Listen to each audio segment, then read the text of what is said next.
trying to catch them. A win today goes a long way. Meanwhile, in the Eastern Conference, Louisville falls to Rhode Island tonight, a shocker in Kentucky. While Indy's 8-game winning streak is over at the hands of Orange County, Charleston can make up some ground here tonight. And good evening, everyone. Joined by the former Georgia Bulldog Marion Crowder, Mike Watts on hand, and here we go. It is finally the rematch, and we spoke with both managers in the lead up to this game, Marion, and to quote Darius Rucker, don't think I don't think about it. These teams are well aware what's on the line tonight. It's simple. It's a revenge match for the Charleston Battery. Players may not talk about it, coaches may deny it, but every single one of those Charleston players who experienced that heartbreaking defeat have one purpose and one purpose only tonight. But it's a different Phoenix Rising side. They have lost over 60% of their goal production from the 2023 campaign and over 50 goal contributions. They wave goodbye to their head coach Juan Guerra, Trejo, and Arteaga, critical attacking pieces, and Harvey made it all go. So you need to add some talented pieces, and they've done that. Remy Cabral is available tonight off the bench, but Stark Formella has had to step into the 9 position that maybe isn't his preferred spot. It's not, but he has been called upon to act, and act he has. Look, it's been a slow attack for Phoenix, but they've been changing shape of late, and I think that he will get more opportunities in this match to play with not only the players underneath him, but with the fullbacks as well. All right, conversely for Charleston, this is a side that lit the league on fire to start the year, but it's slowed. They haven't scored in their last 308 minutes. And after being the penultimate team knocked out of the ranks of the unbeaten, they're trying to figure it out again. Yeah, and we've seen the form from them to start the season. We know what they're capable of, but form doesn't always indicate performance. And while they have struggled to score, the added excitement of this match might just be the spark Charleston needs to get going again. And for Charleston, they have arguably the best midfielder in the league in Aaron Malloy. What an addition from Memphis, where he played under Ben Pierman. He reunites with the manager in Charleston. Commanding general of the midfield, and perhaps a rarity for Charleston tonight, who is expecting to concede possession percentages and play in a more transitional manner. Malloy's ability to win battles defensively and utilize both his vision and his distribution will be key. It's the matchup we've been waiting for. There are plenty of new faces, but plenty of reminders. Phoenix, one of the giants in this league in the last decade. Charleston for 3 decades, establishing their history and trying to reestablish their dominance. Lineups, kickoff coming in 110-degree Phoenix, next on ESPN2.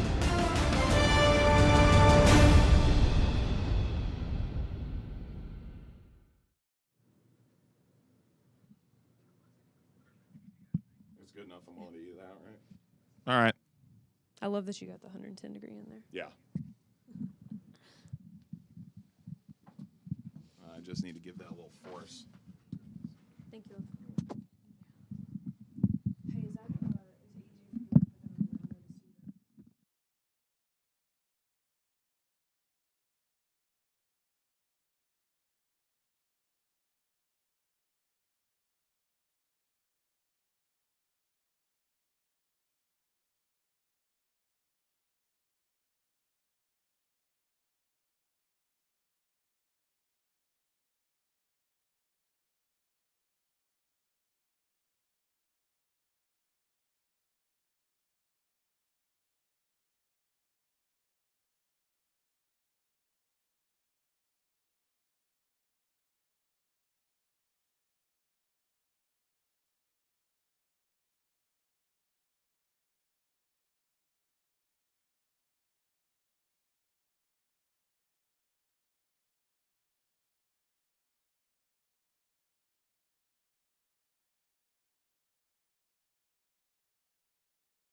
Tonight, they will ignite Phoenix or up the Battery in the USL Championship final. Segmer's got their mark.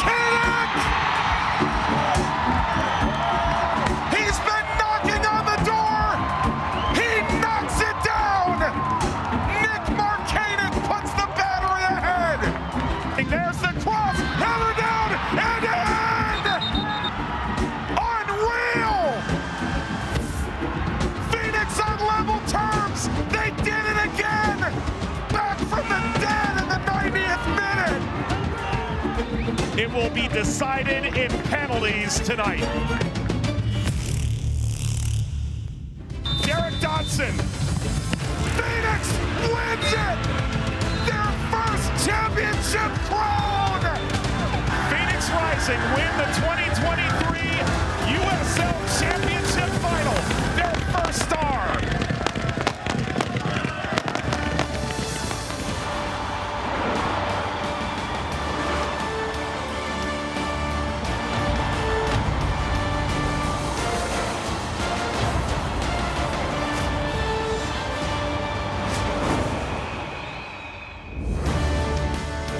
It's finally arrived, the championship final rematch. From Chandler, Arizona, Phoenix Rising, the reigning champion, welcome Charleston Battery, the reigning winner of the Eastern Conference. Take a look at the current standings in the Western Conference, and Phoenix right at the playoff line, 3 points clear of a three-way logjam. Trying to catch them. A win today goes a long way. Meanwhile, in the Eastern Conference, Louisville falls to Rhode Island tonight, a shocker in Kentucky.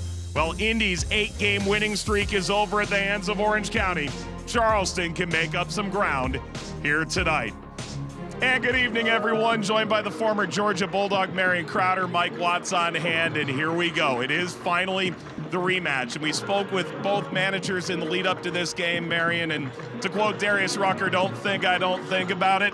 These teams are well aware what's on the line tonight. It's simple. It's a revenge match for the Charleston Battery. Players may not talk about it, coaches may deny it, but every single one of those Charleston players who experienced that heartbreaking defeat have one purpose and one purpose only tonight. But it's a different Phoenix Rising side. They have lost over 60% of their goal production from the 2023 campaign and over 50 goal contributions. They wave goodbye to their head coach Juan Guerra, Trejo, and Arteaga, critical attacking pieces, and Harvey made it all go. So you need to add some talented pieces, and they've done that. Remy Cabral is available tonight off the bench, but Stark Formello's had to step into the 9 position that maybe isn't his preferred spot. It's not, but he has been called upon to act, and act he has. Look, it's been a slow attack for Phoenix, but they've been changing shape of late, and I think that he will get more opportunities in this match to play with not only the players underneath him, but with the fullbacks as well.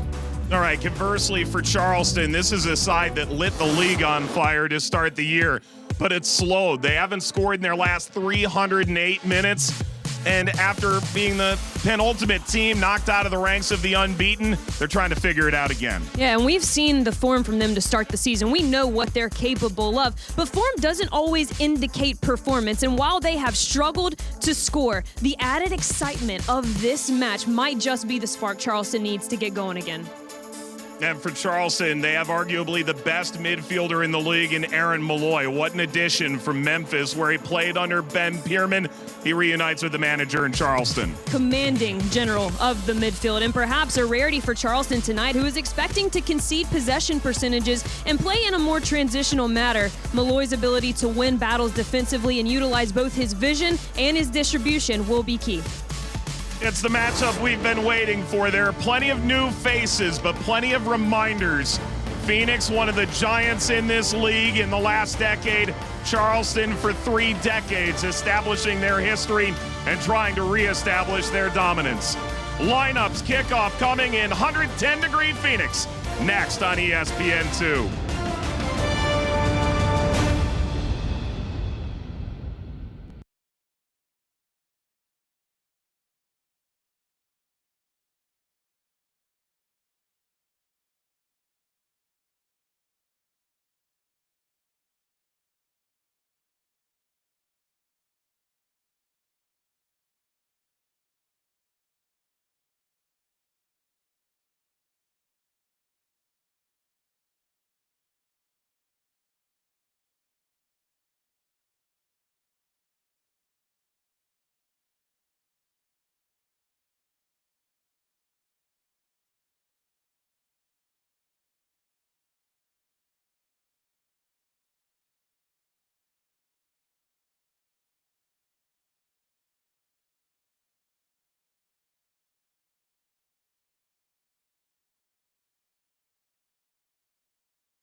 It is the annual Pride celebration for Phoenix Rising tonight at 38th Street in Washington.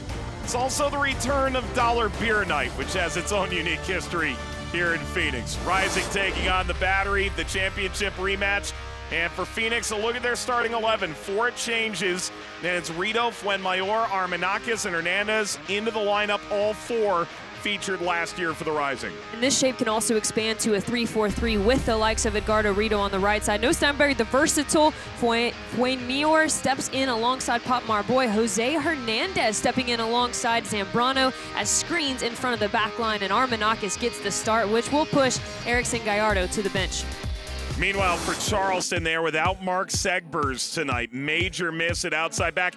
But you've got Nate Dos Santos. The drop-off isn't big. This has been one of the most consistent lineups we've seen across the league. Grinwis in goal, the only change coming at that right back position. Arguably the best midfield trio in the league. Allen's going to be box-to-box with Emilio Ikaze getting in some higher pockets of space, having an inverse relationship with M.D. Myers from time to time. Aaron Malloy, one of the newcomers in Charleston. Can he help turn this side from Eastern Conference champion to the title that they so desperately desire? Meanwhile, Dark Formella returning and in form. A couple of goals against Sacramento. He's ready to fly tonight.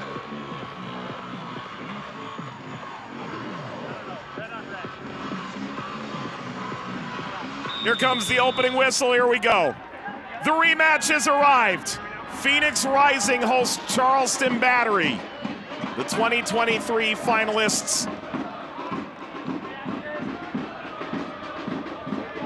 In Chandler, Arizona tonight. If you're Phoenix, they came into this weekend tied for 4th and 6th. Results around the league place them 8th now. An early foul from Charleston. This is a physical bunch.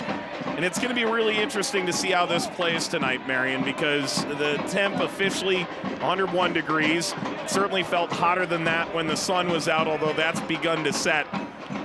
You could play a transitional game, and both sides are ready to step into that.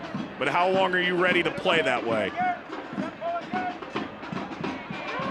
It'll be interesting as well because Charleston, known as a team aggressive with their press, right? A very blue-collar team. You mentioned the heat. They're going to have to pick their moments to go. And in terms of being successful in those transitional moments, it's all about pinning space into the exact same side where the ball comes from. But early on here, Phoenix applying some high-level pressure. Formella the push into Leland Archer. Formella, 12 goals last season, went from Oakland to Phoenix. Had half a dozen for Phoenix Rising at the tail end of the year. 3 goals already on this campaign.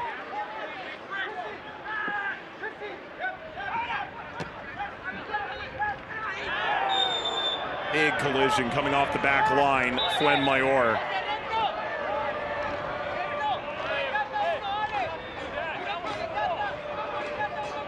Danny Stone named the head coach after being an assistant to Juan Guerra last year.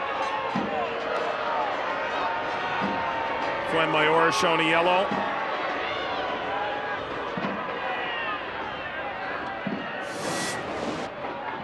Well, we talked about the buildup. We talked about the emotion, right? And the team that's going to be able to set the tempo and exert their presence. We've seen some physical challenges already in these opening 2.5 minutes. 4th yellow accumulated by Fuenmayor this year. Juan Guerra didn't get the opportunity to go to Houston until late in the offseason build, and so Danny Stone steps into the head coaching role. He's talking to us this week. He said, I was without a performance coach in preseason for 5 weeks. Was dealing with visa issues and then no assistant because his spot remained vacant for 4 weeks. And arguably the time you need those guys most get ready for the season. I can imagine being without a performance coach for the opening 5 weeks of preseason.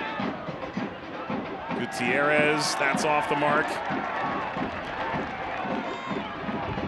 Phoenix starting to find their form a little bit. And between all the players they lost, highlighted a handful in the open. But you could argue all 4 of their captains last year are all gone. Darnell King retiring, Daniel Crutzen out. They're starting to figure out the way they want this to look, and the return of Remy Cabral, likely in the second half, should only add to that dynamic striker. Dos Santos chases back and kept it in.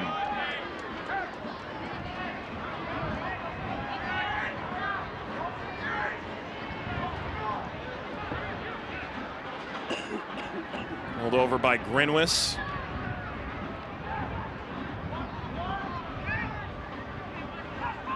Wearing the mask, a broken nose against Birmingham about a month ago. Daniel Kuzemka stepped in, 3 starts, held down the fort.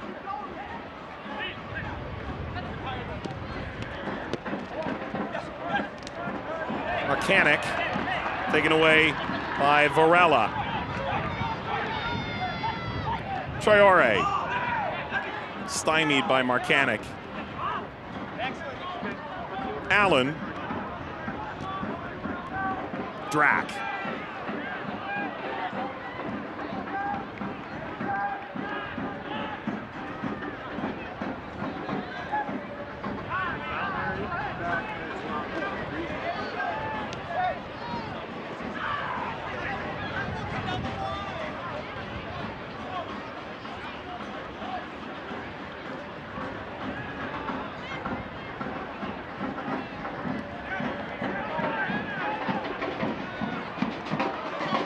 Header flicked on. Pressure being applied. Came all the way to Ikaza. Swallowed up by Rocco Rios Novo, the reigning final MVP. Charleston led penalties 2-0.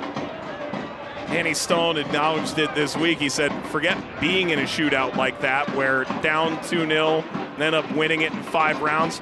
So I don't think I've ever even seen a shootout like that, and that to win the title. I remember watching that match at home with you and Devin on the call, and truly just couldn't believe they equalized. Yep. Much less what happened in the penalty shootout. And then we found out that John Stenberg, who wasn't feeling well that day, actually had a fungal infection, valley fever. Flew to Charleston on his own, managed to gut out the match, equalized in stoppage time in the second half, sending it to extra time. Ended up missing much of preseason, trying to get fit once again. That was his Michael Jordan performance. Not many people get that opportunity.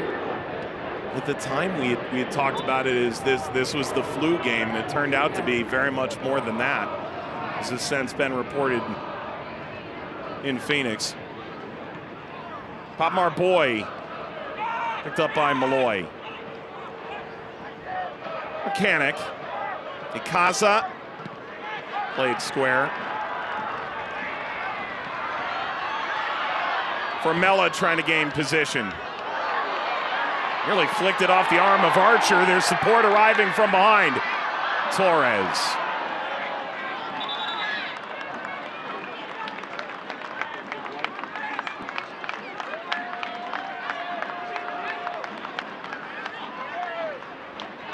Ben Pierman, second season with Charleston. Had done such great work in Detroit, then Memphis.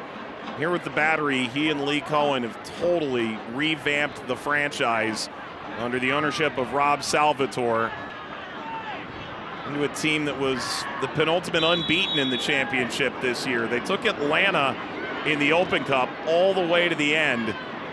Ultimately fell in penalties in that match, but since then it's felt like they've paid a bit of a cumulative price.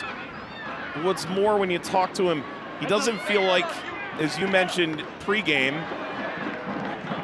that the effort's been off, that the team's been all that far off. They've had enough chances. The ball just hasn't found the net of late. I think that the showing that response, right, what he actually means is, I asked him, what does a successful response look like to you? Every manager, it's a little bit different.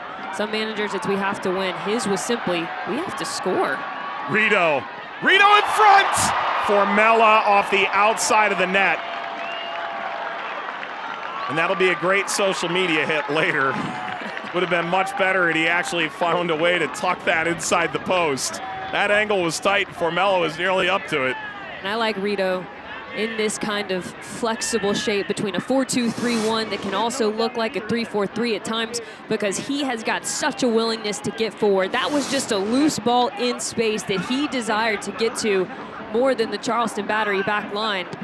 I think he will be quite influential in this match, as well as Mohamed Traore. Gutierrez offside. Hey, eFootball 2024 is here. Live your dream, rep your team, and play as your favorite USL Championship club. eFootball is free to play, so download now.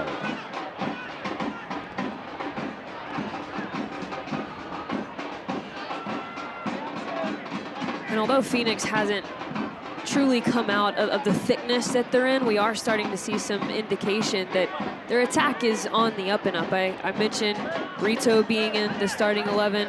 Traore, his willingness also to get forward, whether it's through combination play or taking it himself. The shape of Phoenix changing slightly over the last few matches. More is asked of their fullbacks, no doubt, but Mohamed Traore, he is near a team high average of 60 passes per match at the fullback position. That is heavy usage at outside back. Gutierrez trying to get a hold. It's Ikaza who overtakes Rito for it. Gutierrez swings that through. Loss of footing and a bounce all the way down to Archer.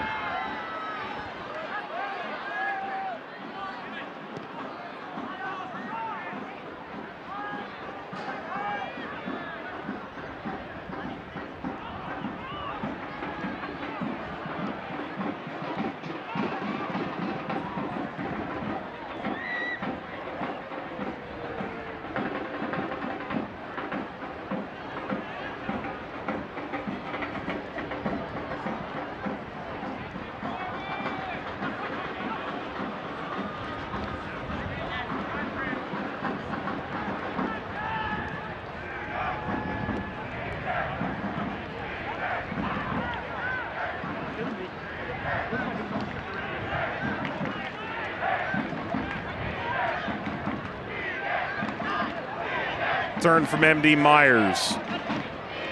That's Dos Santos. Myers, Marcanic. Phoenix knows what he can do. Swung that over Ikaza. Gutierrez available.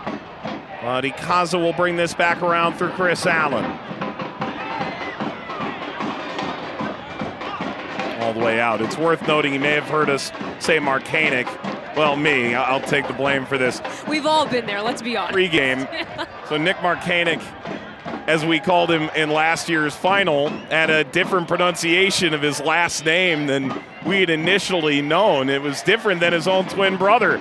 Earlier this year on USL All Access on SiriusXM, Devin Kerr finally had a chance to ask him, what's the nature of the different pronunciation? He goes, no, it's Marcanic. He's like, what are you talking about? I know. A thing? We're like, no, it's definitely a thing. Yeah. So just different organizations with different emphasis on different syllables. Marcanic it is.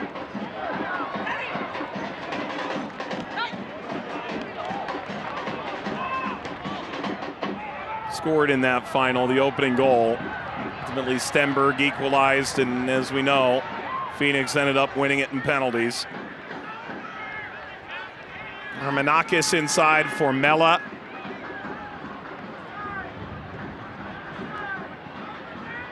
Hernandez. Traore.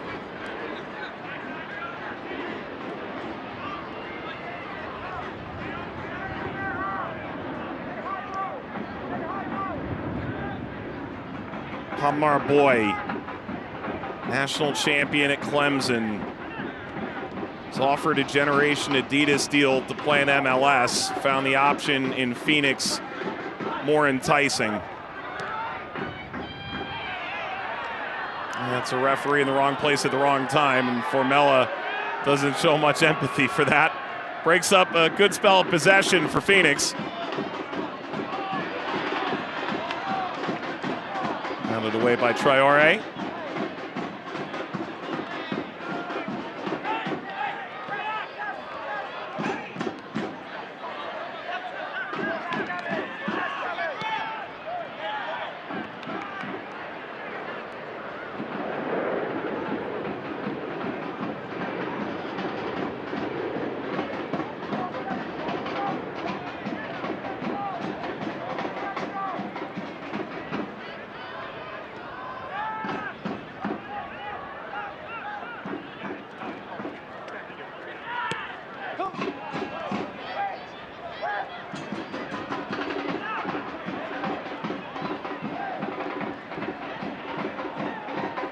Hernandez.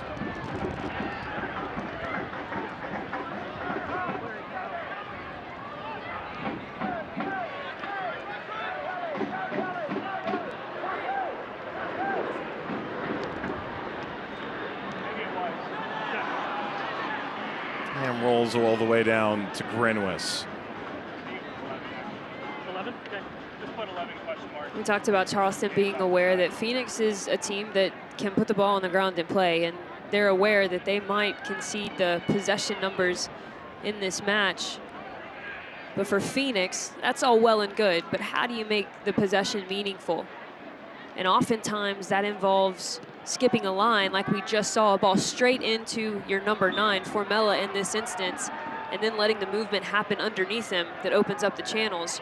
More of that from Phoenix, because Charleston is prepared to be quite content staying in a very compact shape and trying to play a little bit more direct.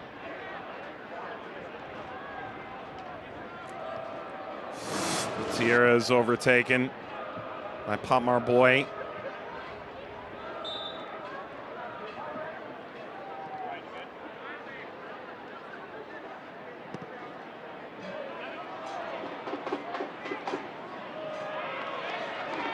Capiando Santos.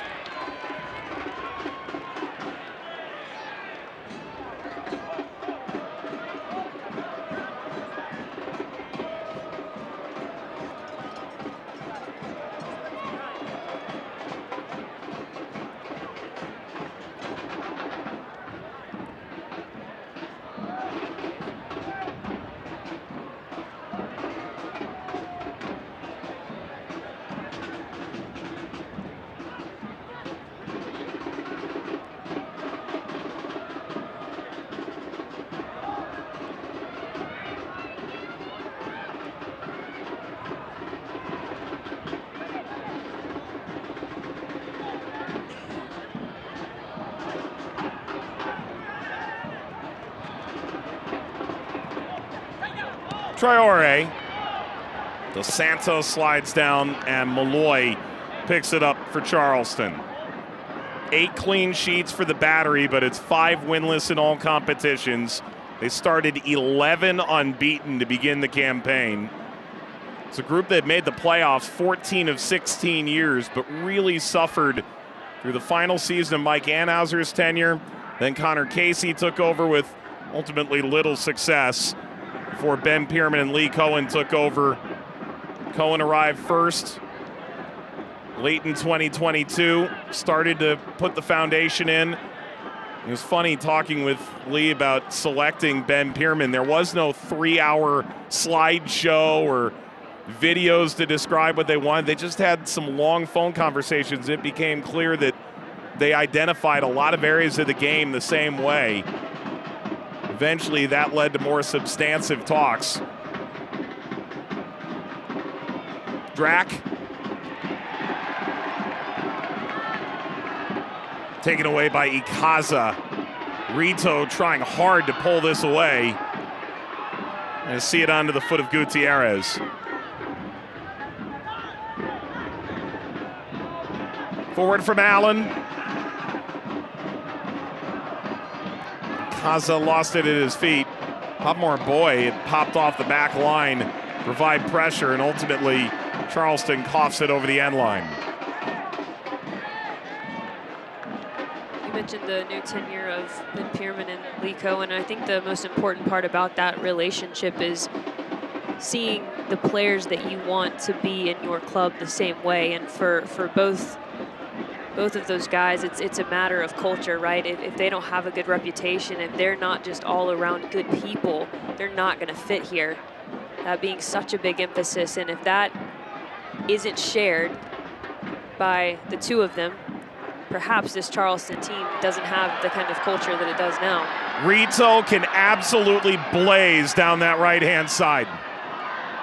Could not find Formella waiting.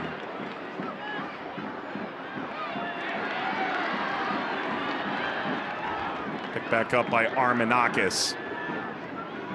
Acquired from Loudoun midway through last year. Loudoun ultimately recognized that the offer was too good to pass up. They would have loved to have kept him, but ultimately Panos Armenakis, one of the more confident players that you'll come into contact with, meshed perfectly with this Phoenix team last year. 27 games, 4 goals, 6 assists.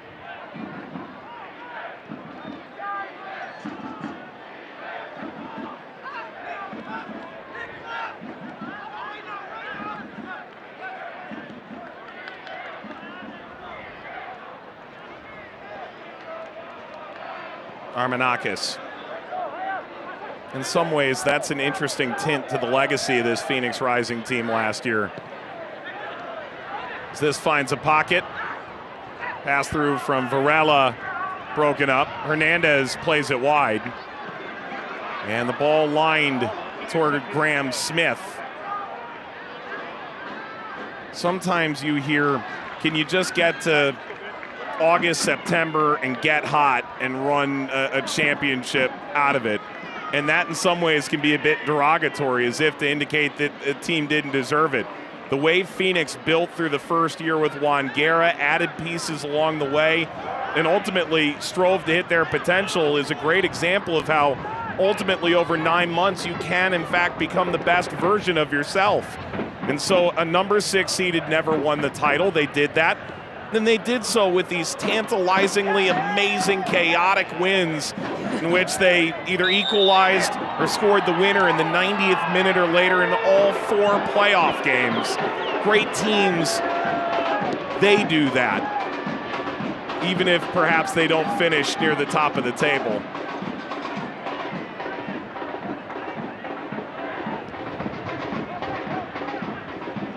If Phoenix could bottle it, they'd make millions. Dos Santos. Allen.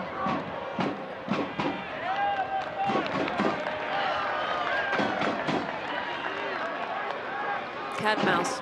That's where we're at right now. Both teams, obviously the heat has something to do with it. Charleston being on the road, and you brought up a great point we haven't talked about. They've already played 10 away games, this Charleston Battery side. So a bit of filling each other out, and neither team willing to risk a lot of numbers forward, but this is a good opportunity for Charleston. If you're gonna go, everybody's gotta step up. They end up earning the throw in, and possession goes back their way. Very well done.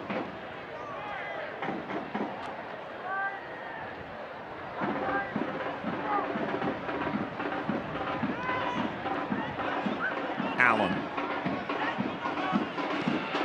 Dos Santos. Allen. Malloy. Ball struck ahead. Myers. Angle tightened, and for Rios Novo, that's easy work.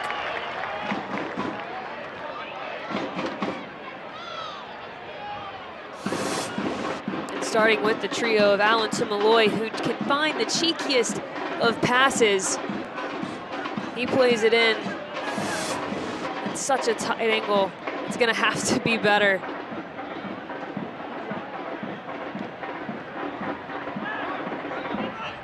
Turned over at the center circle. Marcanic 12 goals in the opening 8 games this year, but has not scored since then. for Charleston, and now into the back line.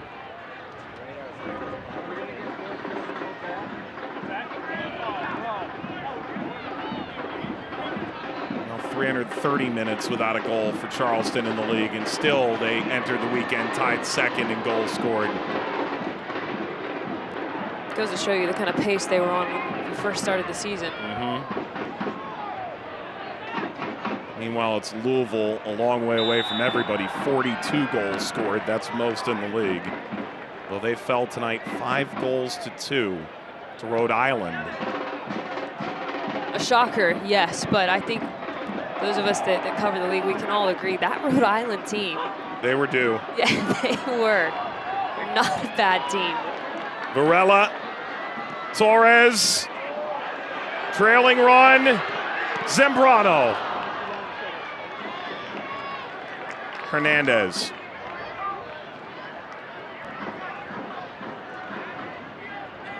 So feigns the give and go. Zambrano.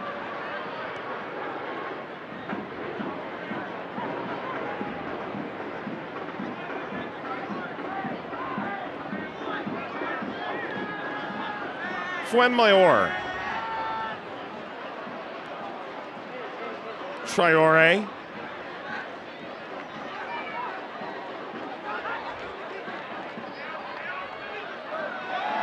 Torres. It's won cleanly by Marcanic. Just as simply taken back by Phoenix. Varela. Formella. All the way back to Grinwis. That was an excellent showing of defensive structure and organization. Ooh, the wow. Charleston Battery. Gutierrez finally ran out of room.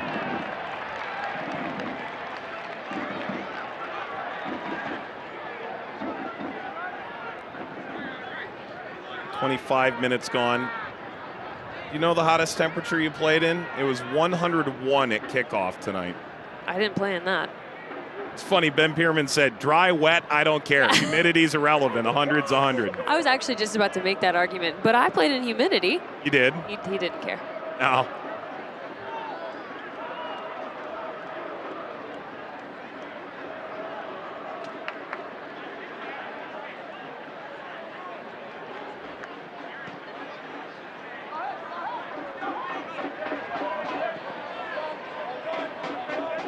Here's Aaron Malloy. Look how expansive Charleston wants to make the game, right? They're confident with their players' ability on the ball. And on the flip side, look how confident Phoenix is in their defensive structure. They're willing to let them have it. And then as soon as it gets into a pocket of space, they start to push numbers to see if they can maintain the ball on one side, not allow them to switch the point of attack.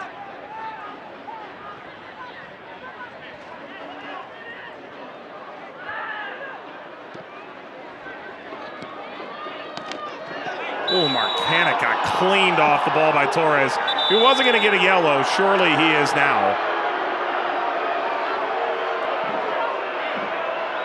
That's an excessive descent. A caution has been issued by the referee. The Phoenix Charleston FC number 16, Gabby Pollard. The chant that I'm expecting to hear if we were in Charleston's home side would be the "you can't do that." Or that. Or that.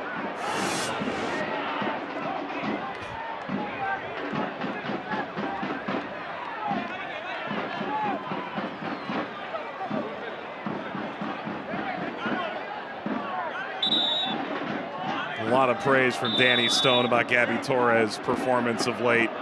Got him in a good physical place. And tonight, he's passed his minutes played and makes his 16th appearance. That's as many as he had last year.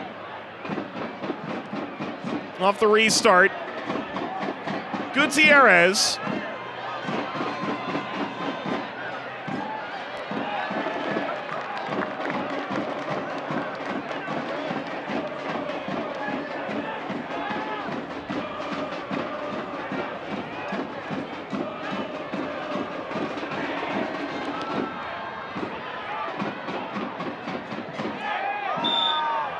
That's a foul from Marcanic.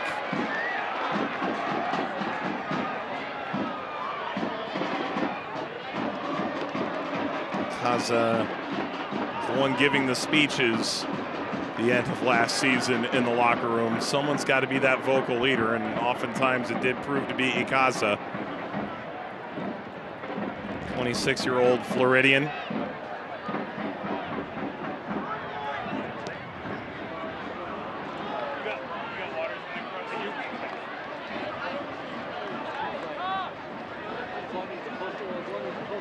'29th minute, outside Phoenix and Chandler.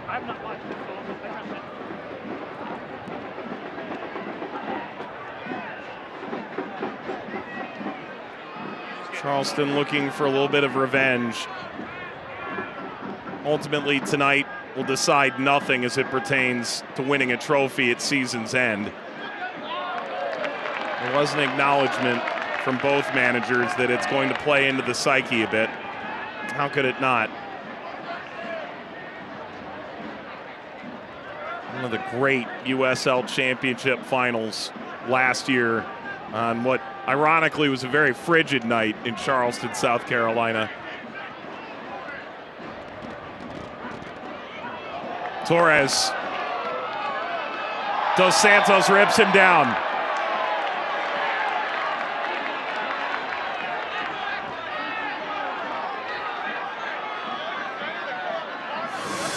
Torres already been active on both sides of the ball. Does so well back to goal here to evade not one, not two, but three Charleston Battery players, and gets the inside shoulder on Nate Dos Santos. Anytime an attacker can get their inside shoulder, it forces the defender into two options: foul, as Nate Dos Santos did, or let me have this one-on-one breakaway to the inline. For Nate Dos Santos, the less dangerous option of the two was to concede this free kick.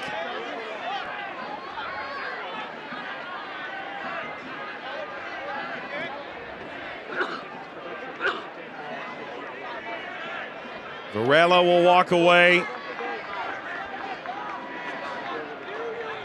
It was a set piece.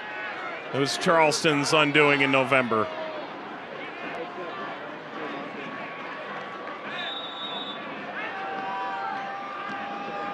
Torres aiming for the back post. The header is down and wide. And we've crossed the 30-minute mark. Amar Boy arriving at the post. It is a hydration break. Another look at the chance. This set up just like a corner kick opportunity. Nate Dos Santos, again, the unfavorable back that gets beat on the back stick.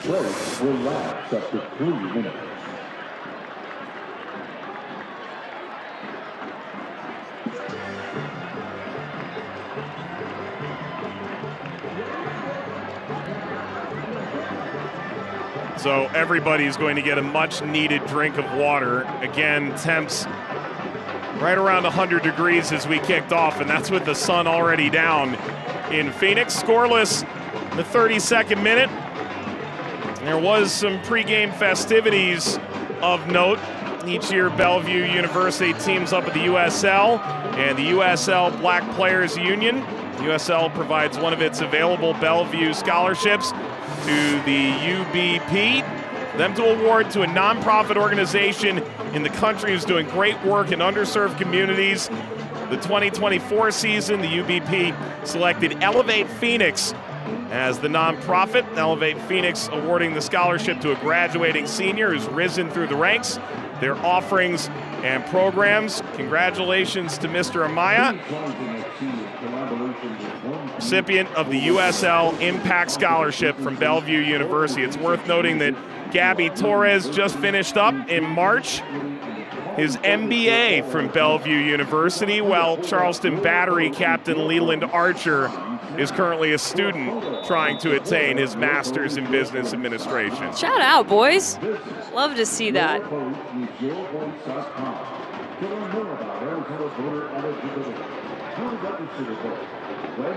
Well, right now, Gabby Torres has more pressing issues.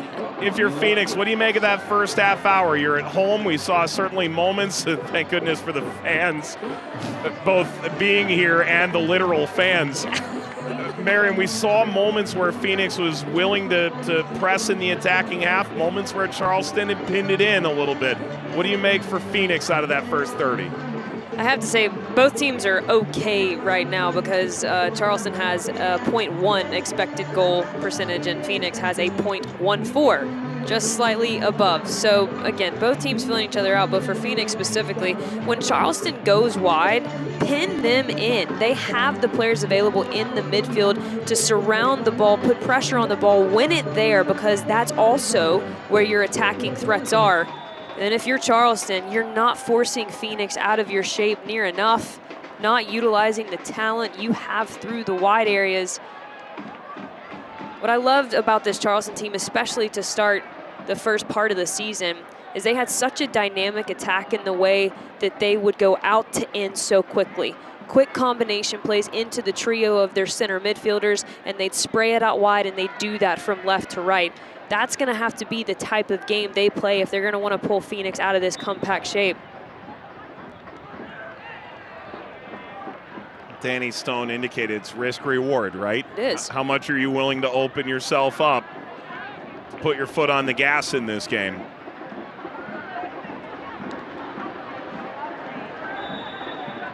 Weirdly enough, I think that that's the mark of good clubs, good organizations, because they understand that there's going to have to be perhaps one big moment, and that may be the only moment you get.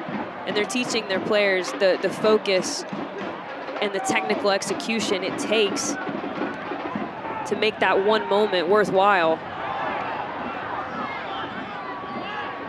Varela got knocked off the ball. Malloy sliding ahead. Ikaza out behind Marcanic. Continues to hang out on the left-hand side.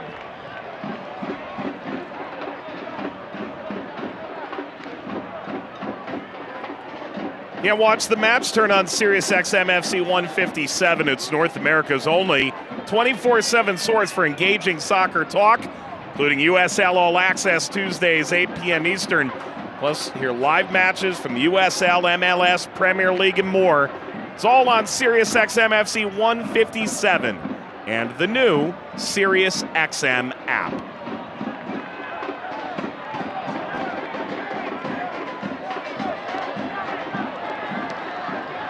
Fiore, that's picked off with ease. Sent forward by Archer. Myers pulling it through. He had much more space. He also had an option out in the width. Torres, Dos Santos stymies Phoenix there. Is it just me, or did Myers seem like he was shocked to receive that ball in such an open amount of space? Potentially 1v1 himself. He had two options to the left. The proper choice was the center back, making that run all the way on the right-hand side, Leland Archer.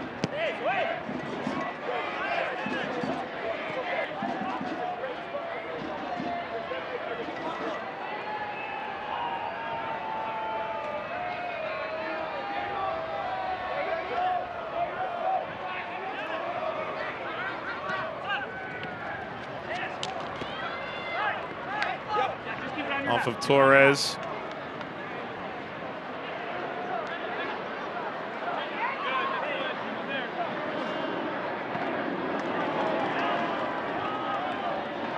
Formella. Through now, Varela. He couldn't quite corral it. There's Archer.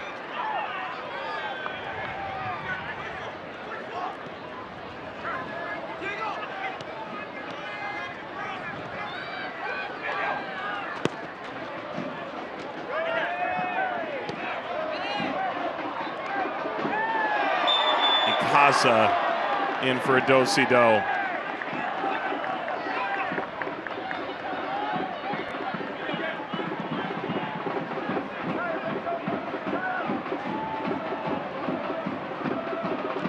Phoenix 3 unbeaten. They haven't scored a ton of goals, but they do seemingly score every game, and that's kept them in a good position on the table. Pumping the brakes. Here's Formella. Serving back. Cross toward Varela. Denied. Zambrano got just enough to allow Hernandez into the fray. But he's given it away. Bit of a rugby-style tackle on Myers, which sees Hernandez booked.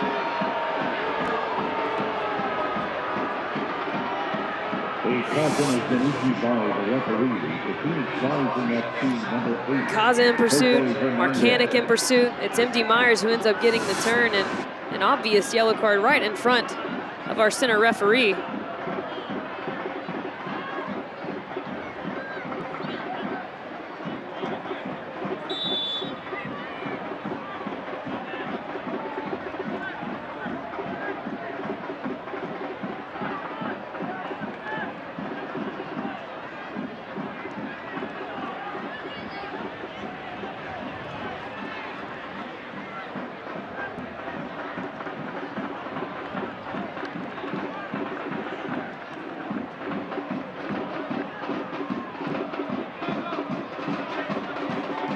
I love that graphic. I mentioned the expected goals being just above 0.1 apiece.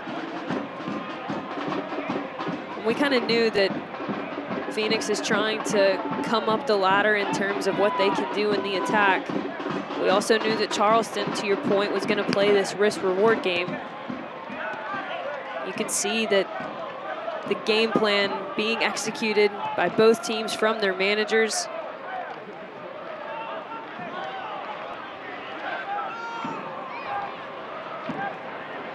Flynn Mayor, overcooked.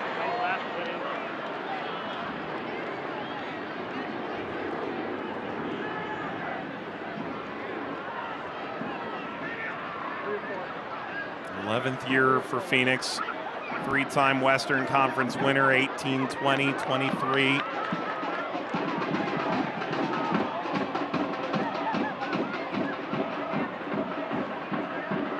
There's a time where they epitomized the Wild West in the championship.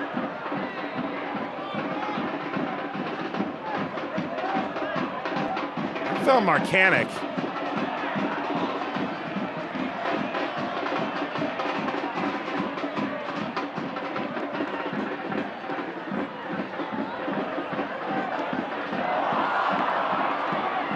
Caught under the foot of Traore.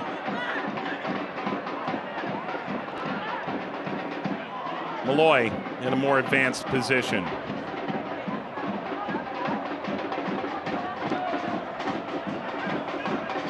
Dos Santos. Icaza. Rios Novo. And again, in that moment, if you're Charleston, this is probably the longest stint you've been in your final third. Can you have a little bit more patience? You didn't have the numbers, didn't have anybody making an aggressive run in terms of their box organization. Formella trying to get end line, tried to pull it back. At Armanakis rushing toward the post. I tell you what, Formella has been excellent through these first 40 minutes. We're just seeing what he can do on his individual dribbling ability, but what's really been good for him is the link-up play. He's had 1-2 touches for the majority of this game, but every single time those 1 or 2 touches are involving the players underneath him, the players wide of him. He's been really excellent in terms of link-up play.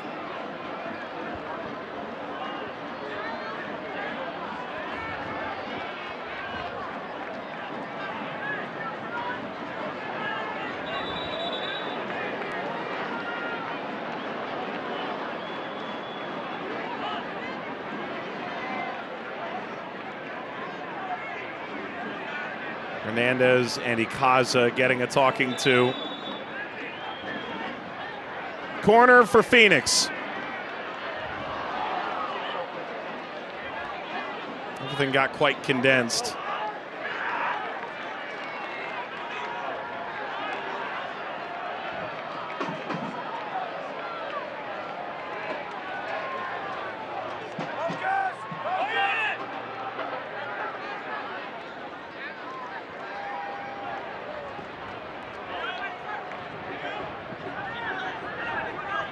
Mayor.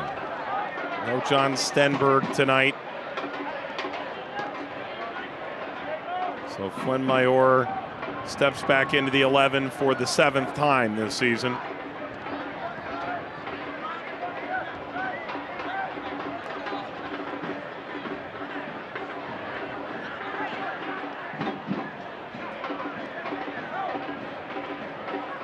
Phoenix coming off a 1-1 draw, late equalizer from Armenakis in the 82nd against a fairly resurgent El Paso side on the road. Their new manager, Wilmer Cabrera. Traore sends the cross, drew some oohs and ahs. Armenakis was camping beneath it. Santos away from Torres. Still it's Traore.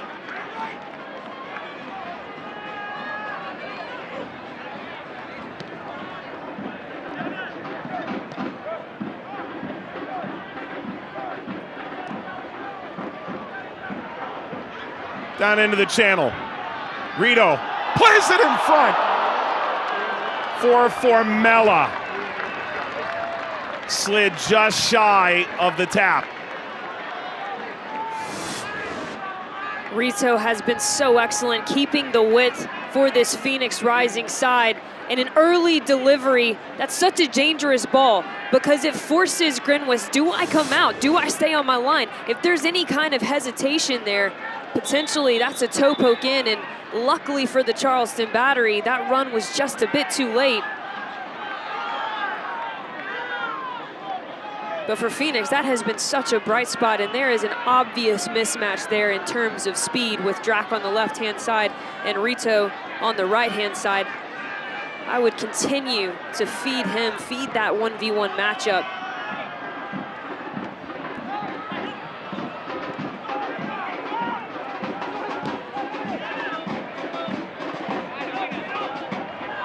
Double check for me just in case.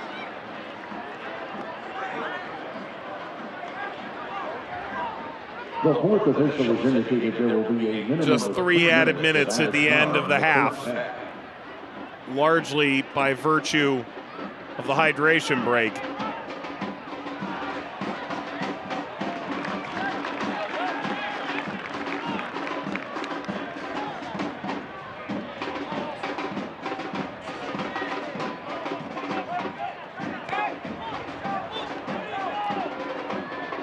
Hernandez upfield, here's Armenakis.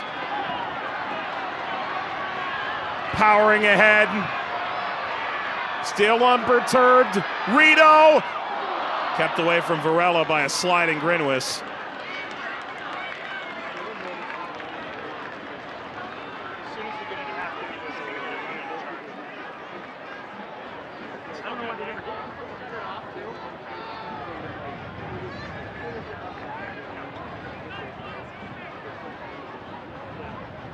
Zambrano sends early. Varela up for it.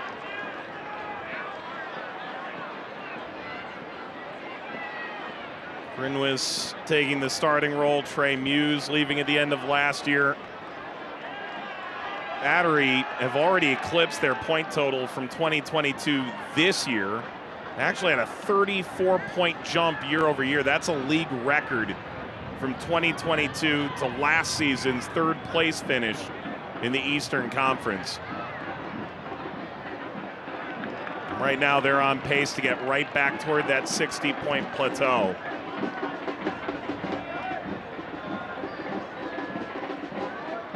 Meanwhile, the ever-vibrant Phoenix crowd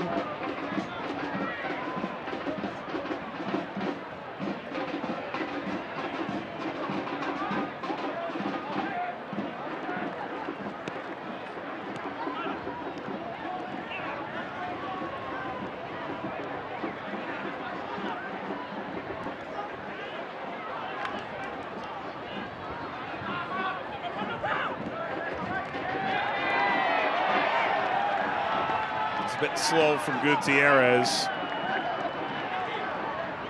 Torres, look at Traore sprint in. Into the pocket. Hammered toward goal and touched this side by Grinwis.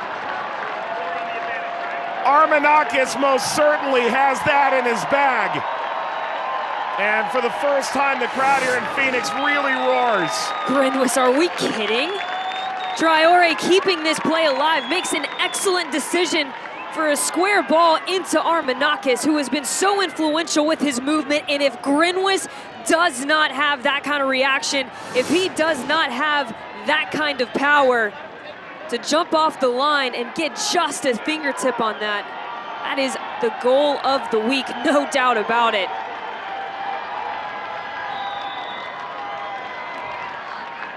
Can Phoenix capitalize right before the half?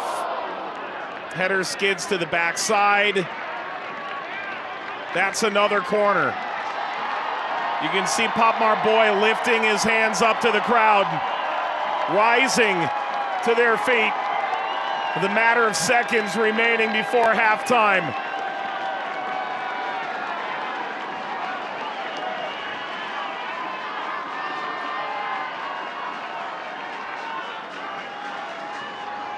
Torres comes high, shifted toward goal. Hernandez went up for it, trying to redirect. Got leveled at the end. It is halftime. Well, that's one way to make sure people come back for the second half. What an effort. Charleston has not been clean enough. Technically an uncharacteristic performance from them in the first 45 minutes. But Phoenix got to be pleased with what you've created. It feels close, and the changes to the lineup have been quite good. Halftime in the desert of Arizona. Phoenix and Charleston tooth and nail as it was in November for that vaunted 2023 final. It was Phoenix on top in penalties last time. And similarly now, still no one is pulled ahead. Halftime coverage is coming up.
Charleston has held their opponent without a goal in the first half for the 12th time this year. That's most in the league.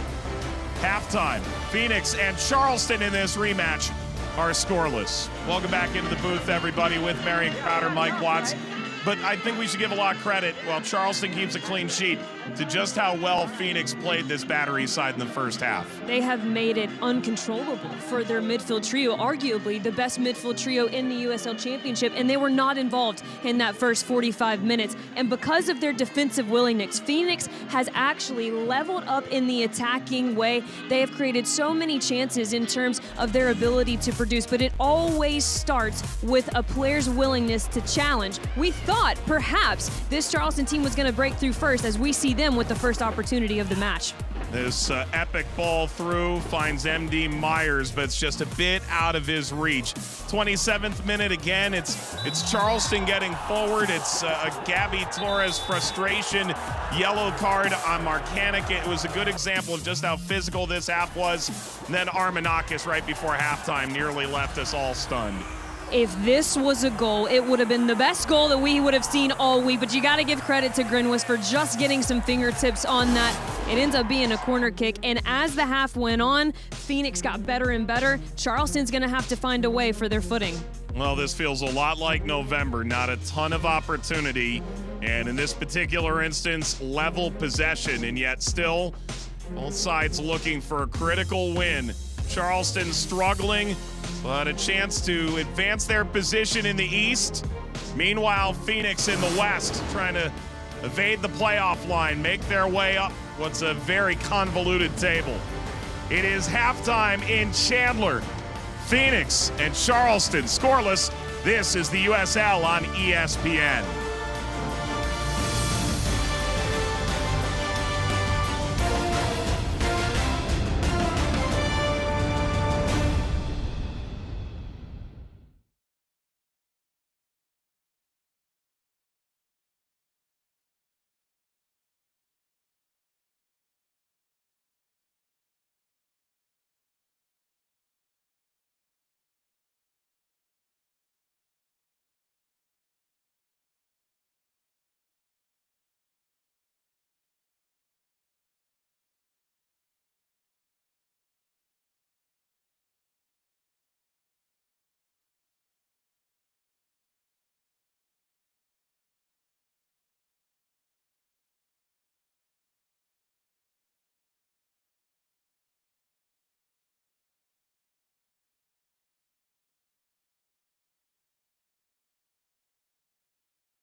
Back at the corner of 38th and Washington. Scoreless at halftime between Phoenix and Charleston. Mike and Marion, let's walk you through what you saw earlier today on ESPN2. Monterey Bay taking on an Oakland Roots team that was absolutely lighting the Western Conference up. It moved all the way to third place, but Monterey Bay on this day. Traeger in the 30th, Dixon in the 48th.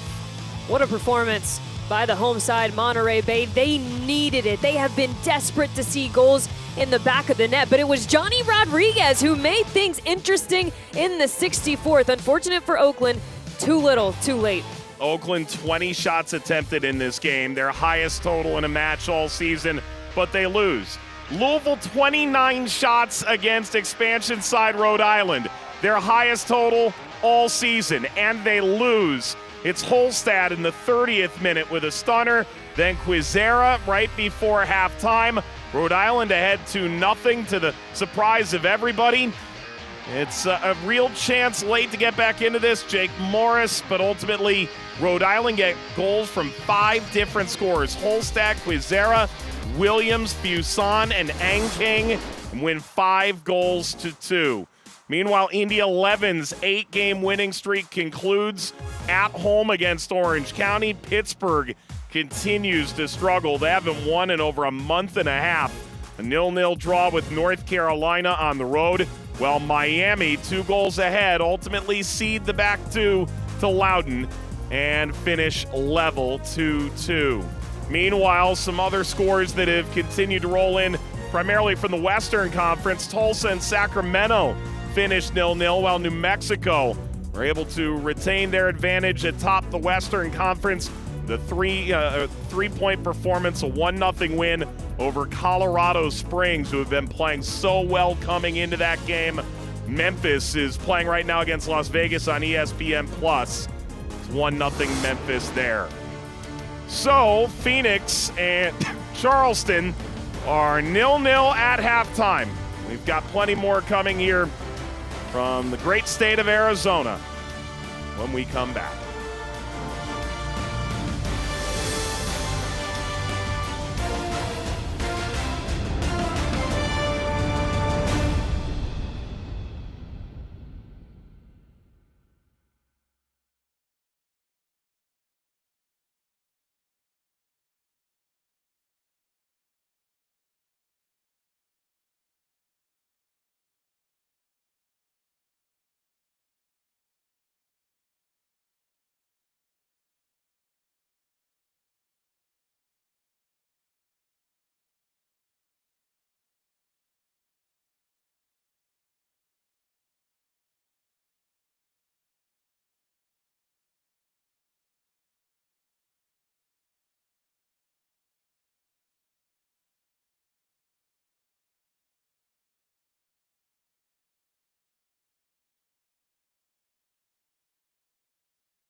Back in Phoenix. Phoenix Rising and Charleston Batteries scoreless at halftime. Rematch of the 2023 championship final. Everyone enjoyed just a brief respite of air conditioning and hydration. And then when you walk back into this, it feels like you've put your face right in front of the oven. Grinwis trots back into goal for the Battery. Part of a defense that leads the league in clean sheets. But a Battery side that offensively is scuffled now through nearly 350 minutes. On to the second half we go tonight in Arizona. Under the lights, Phoenix Rising and Charleston Battery.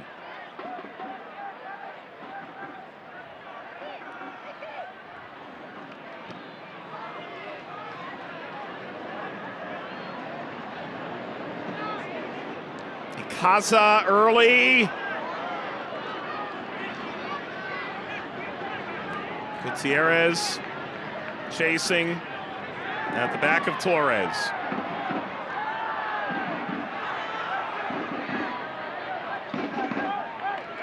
It's really good to have Dollar Beer Night back, it should be noted. Especially on a night like tonight. I mean, this was one of the really sort of incredible happenstances. Now here's Phoenix, 20-game winning streak, a North American record about half a decade ago, and they're just running up the score lines, and they'd put up these 3, 4, 5 goal performances in front of a properly lubricated crowd on Dollar Beer Nights. Is that why we seem to have a little bit of trouble trying to coordinate a cheer, perhaps? I think they've been pretty with it. I'm pretty sure they've been sweating it all out, to be fair. Stay hydrated, folks.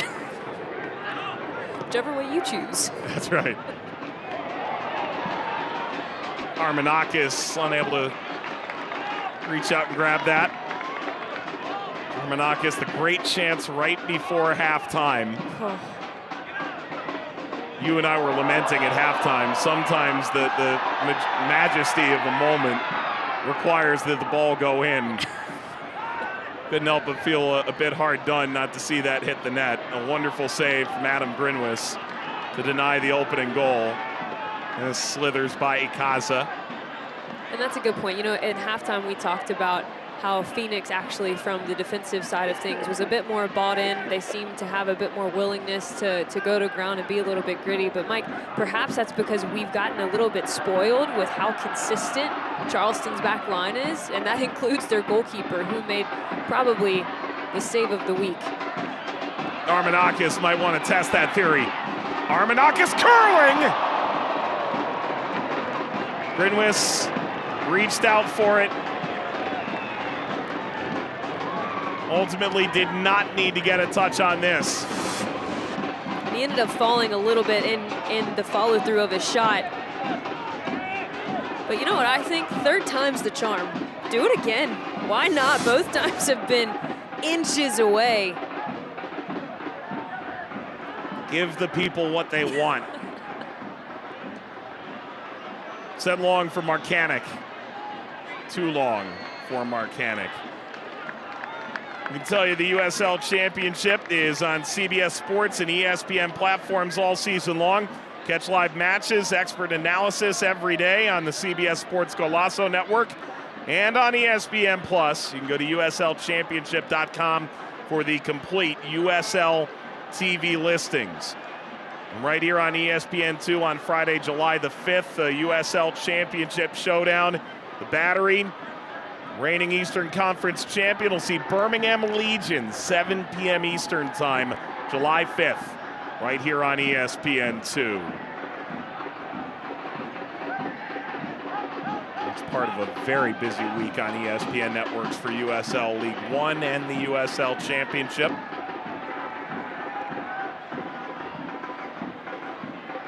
That's just a small sliver, really, to how USL has grown as a whole. We got Super League coming this fall. So many more broadcast deals, even some added mid-season. Just incredible stuff all around. USL signing a deal to air games on TUDN throughout the season now, including the championship final. Well, the Super League will air exclusively on Peacock. All the while, League One on ESPN2 right around the 4th of July. That Charleston-Birmingham game, July the 5th. And we sort of make it a weekly habit at the tail end of the season. Phoenix will be back on ESPN2 on September the 6th. We'll meet FC Tulsa here at 38th Street in Washington.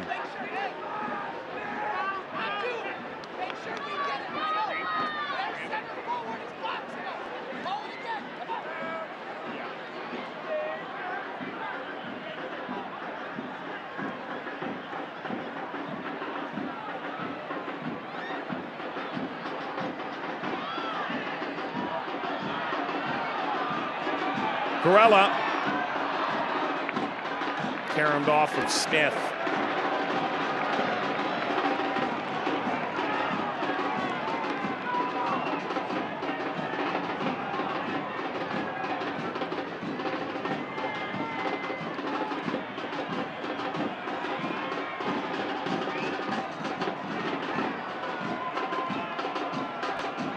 Some Pride Night warm-ups being worn pregame by the Phoenix players. The fans certainly know how to celebrate this Pride Night as well.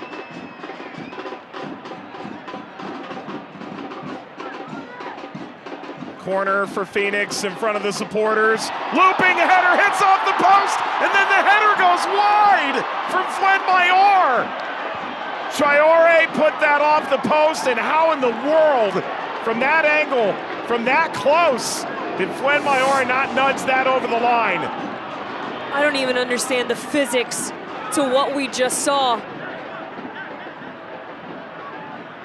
He was right there. There's nothing else to say, but that has to be in the back of the net. You don't even have to go with your head there. That's the wrong decision. A knee, anything on your lower half where it already was.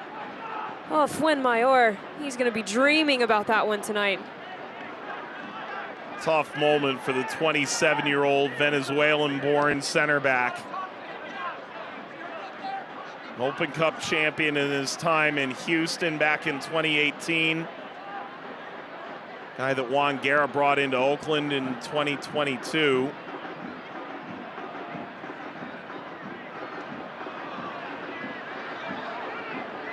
Well, it's a bullet dodged for Charleston, no doubt. Leading Varela off the turn. Grinwis returns to Archer.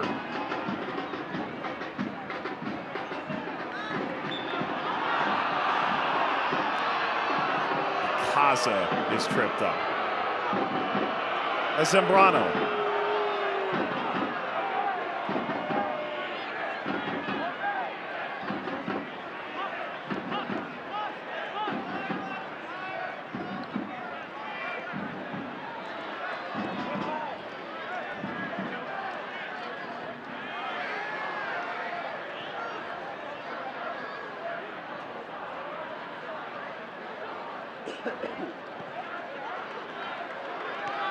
Rito.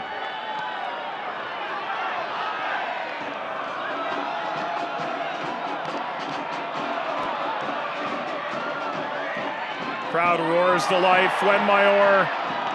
Yeah, great chance a moment ago. Rito arguing that that must have hit off the defender. And indeed caught the hand. A little help from the AR goes a long way. Take a look. How good has he been? This is the combination play. Like I said in the first half, keep feeding that 1v1 matchup. He's winning every time. And even if that doesn't end up being a handball, that's potentially Rito getting on the end of that with a dangerous ball back across the face of goal.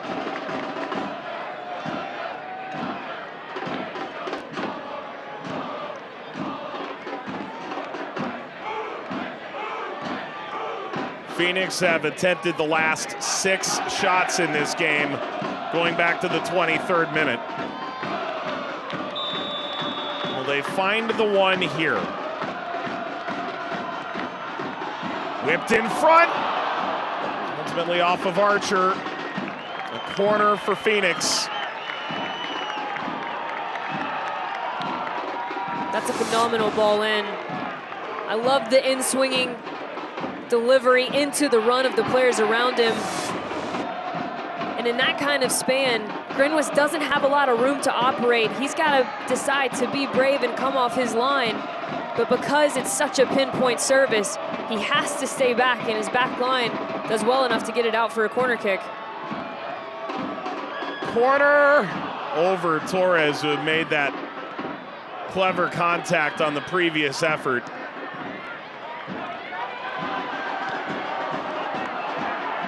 Taken away by Charleston, they've got numbers. MD Myers in transition. Ran right into Rito.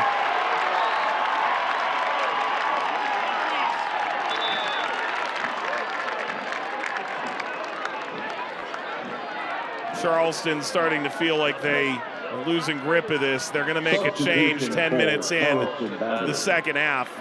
Juan David Torres comes in off the bench. Missed the last game due to a personal reason. 23 years old from Colombia, trialed in preseason. A family friend showed up at training, said, there's this player, I want to bring him for a trial. Would you have a look at him? They said, yeah, all right, you can bring him by. 2 days later, Ben Pierman's calling the club president, Lee Cohen. Lee, we've got to sign this guy. Torres has been unbelievable for Charleston this year. His 14th appearance, his 5th off the bench. That's the first sub either way tonight.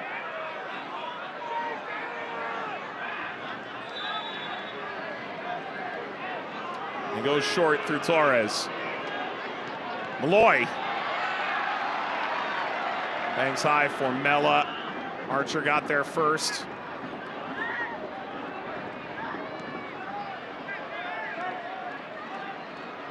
Torres. Dos Santos.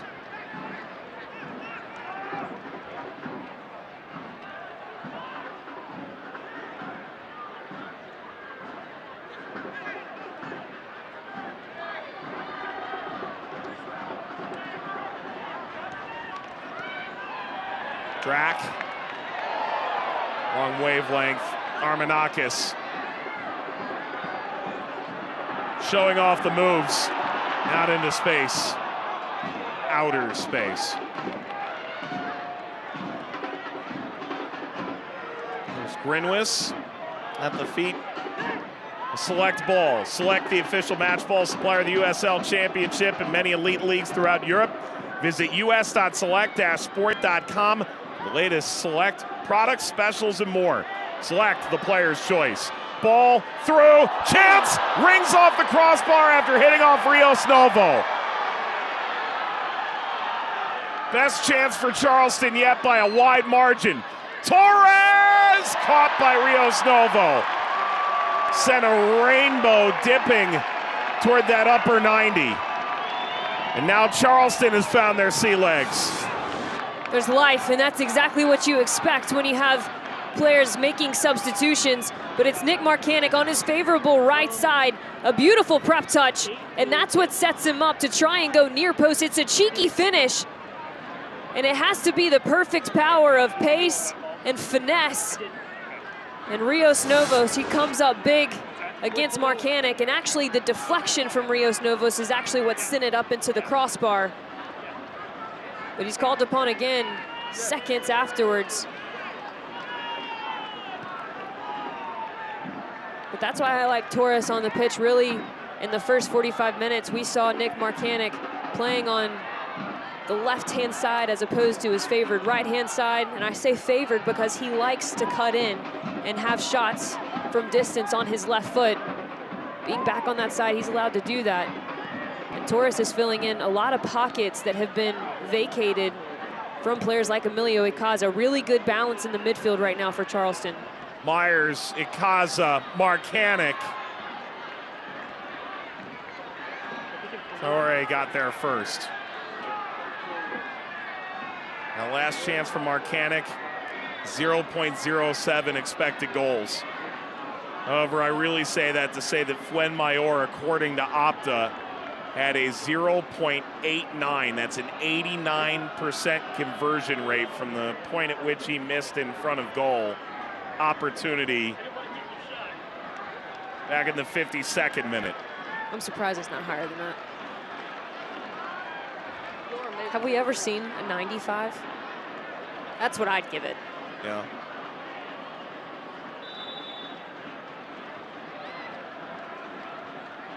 Moneyball Marion.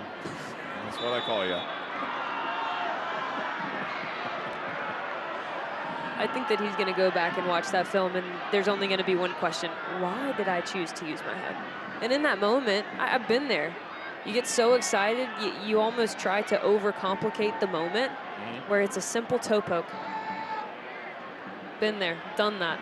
And that ball's running away from him. You can understand how he's thinking, Exactly. I may not get another chance at that. Not really aware of the pressure right around him. Probably doesn't know that he's actually wide open and free. It's an unfair game. Fuenmayor well aware of that now. Not a goal since coming to Phoenix. This is his second season. Launched into the penalty area. Zambrano, Archer, Smith.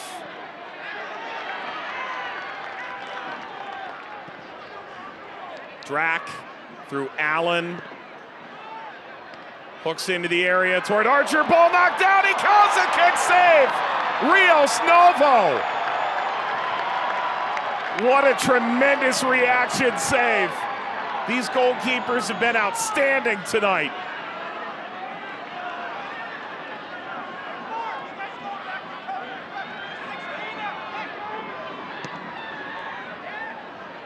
Forward toward the penalty area.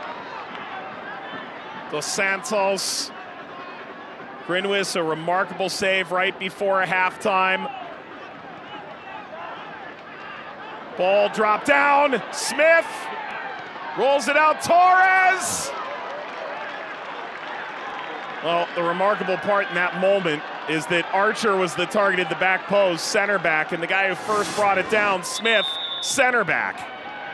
Center backs like to score too. They like to get involved in the attack, and Archer actually takes a doozy in the first chance where Emilio Icaza, if Fuenmayor's chance was at about 95%, that's what I think an 80% chance looks like. But you mentioned it, the goalkeepers in this match, big time saves from championship caliber players.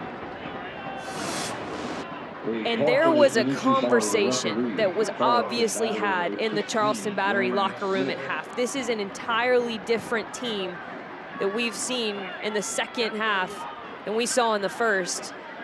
In terms of their energy, their willingness, they're playing for service, which is so much more like the Charleston we're used to.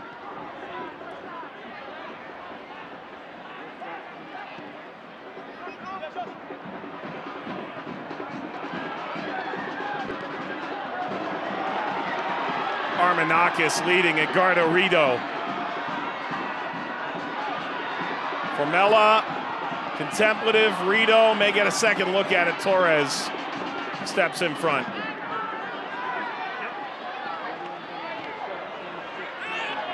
And Popmar Boy did enough. Kept it away from MD Myers. Tied for the Golden Boot lead in MLS Next Pro. Made the move into the second division with Charleston. Meanwhile, fellow joint Golden Boot winner in Next Pro, Remy Cabral, could be coming off the bench for Phoenix tonight. Torres, Varela, Armanakis. A rare instance where they couldn't unleash Rito down that right-hand side.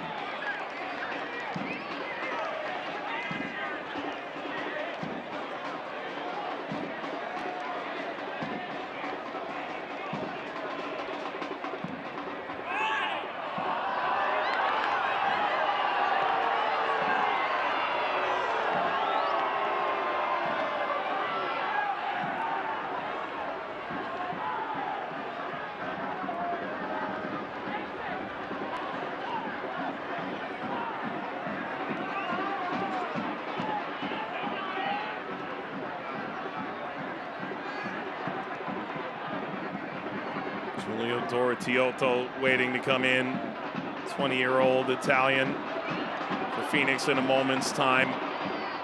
Sent away by Dos Santos. Phoenix subs will wait.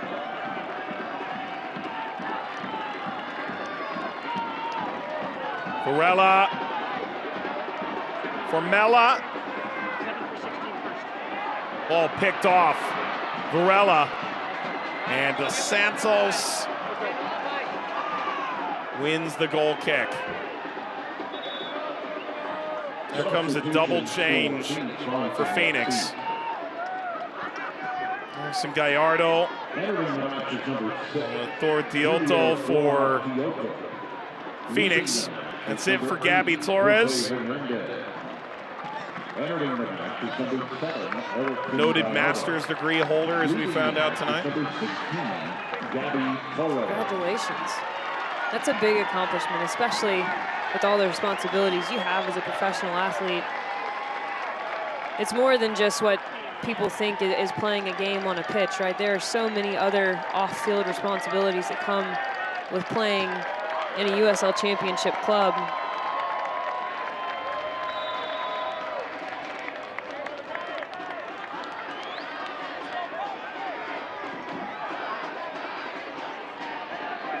On your mark, get set, go. Our boy backstopping this, and that is a huge collision. That'll be a yellow card to the rookie out of Clemson. Of note, there is no VAR in the championship as well. The Phoenix Lions in FC number 4, Popmar Boy.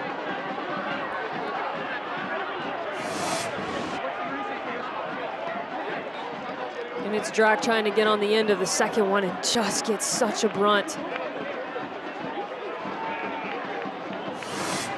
And the question becomes, is that studs up?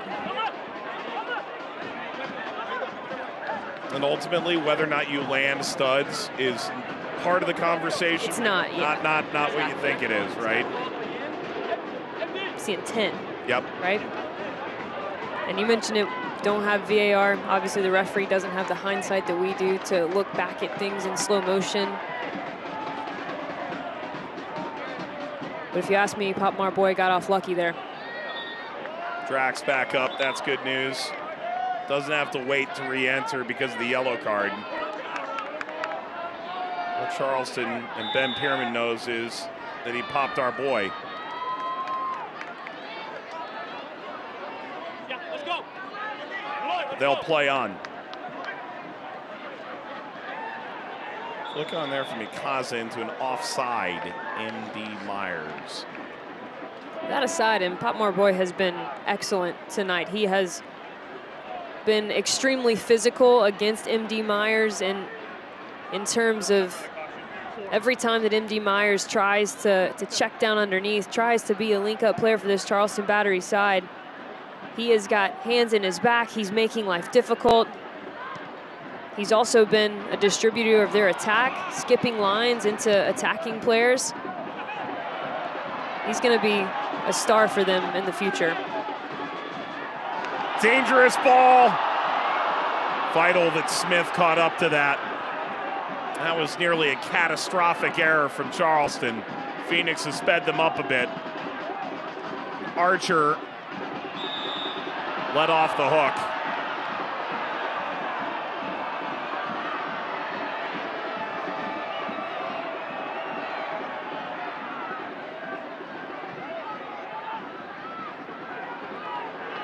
The ball from Myers, that's dealt with easily by Fuenmayor.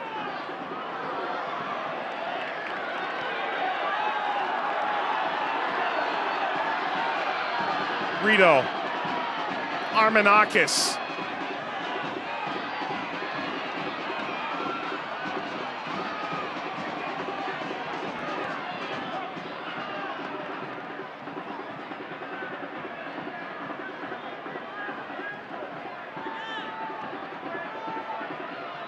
He competed for the championship crown in November. 70 minutes complete.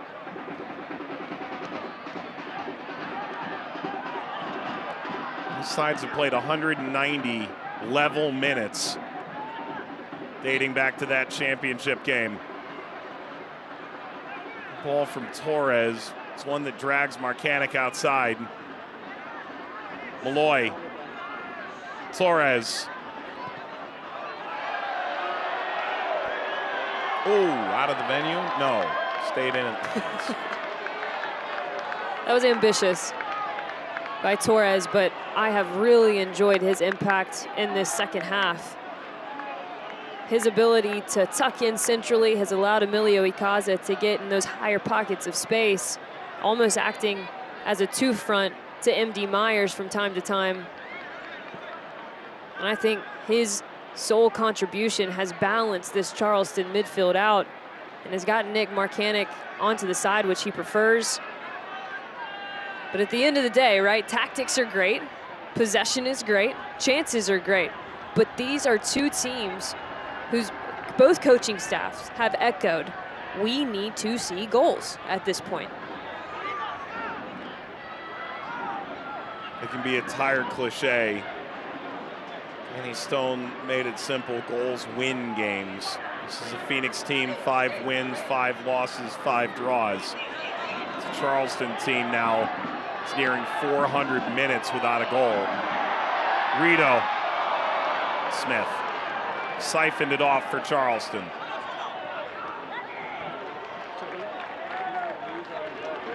And that was echoed by Ben Pierman, who said a successful response for our team to go into Phoenix is to score. He asked if I had any goals in me, and I said, nope, can't help you there. Hey, I have seen a highlight tape of yours that aired on a certain network. But I've seen you actually score goals. Are you still upset you didn't get asked to be on a TST team? I understand. You are. I yeah, know, you're I got it. I get it. Armanakis. It's the give and go off the top of the 18. Curling effort. We'll watch Grinwis. Lay it by. As Gallardo tries to find his way into the attack.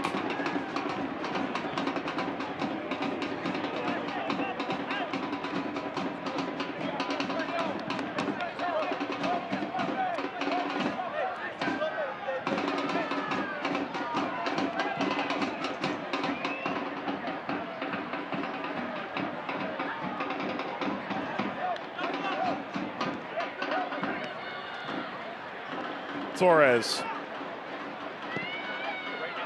plays that really early. Would have taken a diving header to make any contact. Traore ultimately doesn't want to play that game of chance with Marcanic. And I see the thought there. You know, you want to get it to the feet or get your golden boot winner into a goal-scoring position. Makes total sense. But the right decision in that moment was actually Emilio Icaza's run. It was going to be so well-timed, just right off the shoulder of the center backs. A rare instance where if you hold on to that ball for just one extra touch, the better option develops. 8 games, all competitions without a goal for the player who leads the league in scoring, Marcanic. Corner off the top of the netting.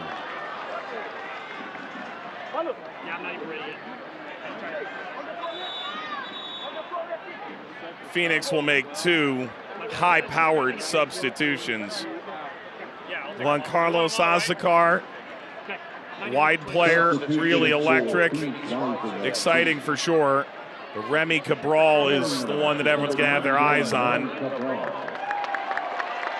Good applause for Remy Cabral. 19 goals in MLS Next Pro last year for Rapids 2, and the Parisian striker back on the field. Trained all of last week, but they didn't feel quite ready to play. had no limitations in training this week.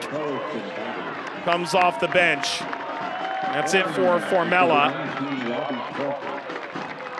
And here's Asakar coming into the game as well. Which will likely shift Armenakis into that more attacking midfield central position. But Remy Cabral, and look, this is no dig at Formella. He has been excellent at producing what his team needs, but Remy Cabral is the only true number 9 that this Phoenix Rising side has. His willingness to scrap, his elite finishing ability, the movement off the ball. It's top tier to the point where the amount of times he finds himself alone in the 18-yard box is actually beyond me. Watching film on this guy and seeing how many times he's left alone in the 18-yard box because of the movement he has off the ball is really what separates him. Phoenix into the final third, over Cabral. Sakar was waiting. And Traore immediately getting into the final third. Gallardo overtaken. And leaked over the line past Crawford, who came on for Drac.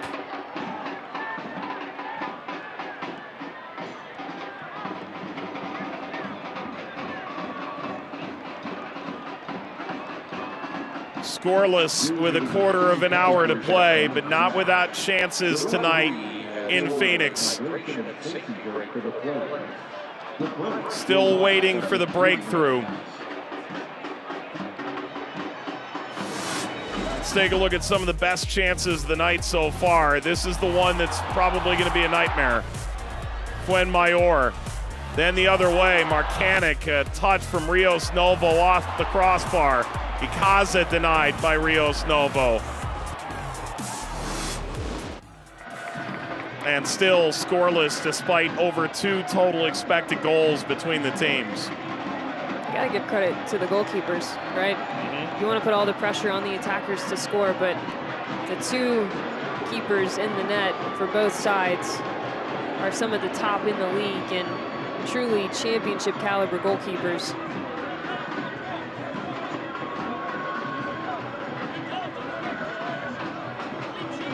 Phoenix 11 of the 16 shots and 3 times the XG in this game.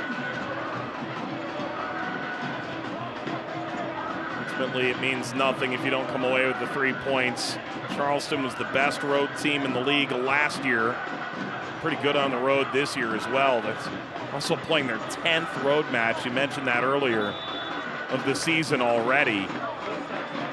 Meanwhile, fans taking advantage of a brief moment to rehydrate as well.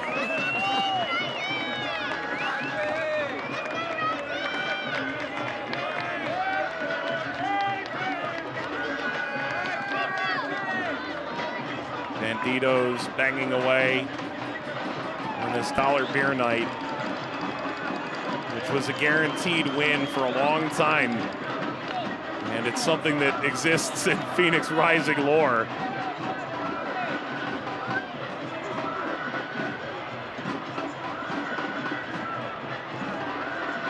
This fan base waited so long. They suffered so much heartbreak. And they went from Arizona United into new ownership, new team name, Phoenix Rising, built their own venue. At the time, ownership said it was from tumbleweeds to rough and tumble in 60 days to get a temporary stadium built. No one knew just how quickly this side, with Didier Drogba leading the way along with the 2-time MVP and Solomon Asante, how quickly they become a juggernaut. But 2018, lost in the final, Drogba's final professional game at Louisville, 2020 against Tampa Bay, the final that never happened. Then last year, down 2-0 after 2 rounds of penalties. It seemed like the final was going to eke away from them, and yet they come from behind in penalties as they had at the very end of regulation to stun Charleston and take the trophy home. Gallardo. Archer.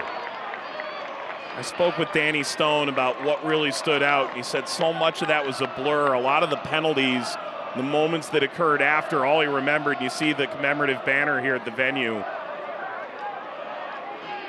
He remembers more from TV than from actually being there and existing in it as the assistant coach. So Armanakis goes out to Rito. Armanakis chips inside. Wow, Torres, elastic to pull that down. But Danny Stone said he remembers putting his arm around Juan Guerin saying, don't let them see your face change. Don't move yet. No matter how unlikely this feels, don't let the players think that you recognize that the moment may have passed. Zambrano. Azakar. Ultimately, they did come from behind in those penalties, and those stoic faces, ultimately tears of joy on so many faces when that game ended in Charleston.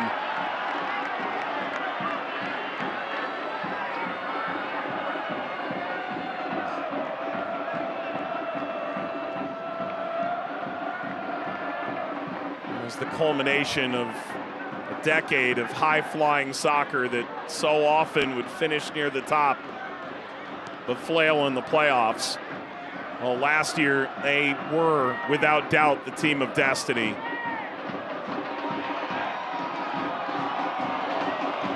That is destined for a goal kick.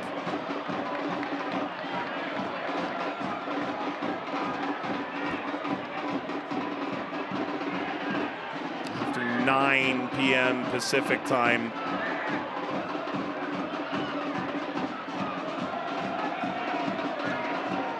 temperatures remain in the high 90s in Phoenix.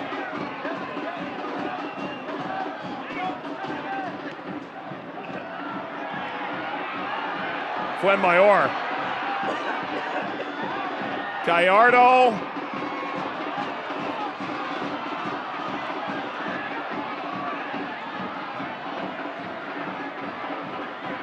Marcanic, advantage played.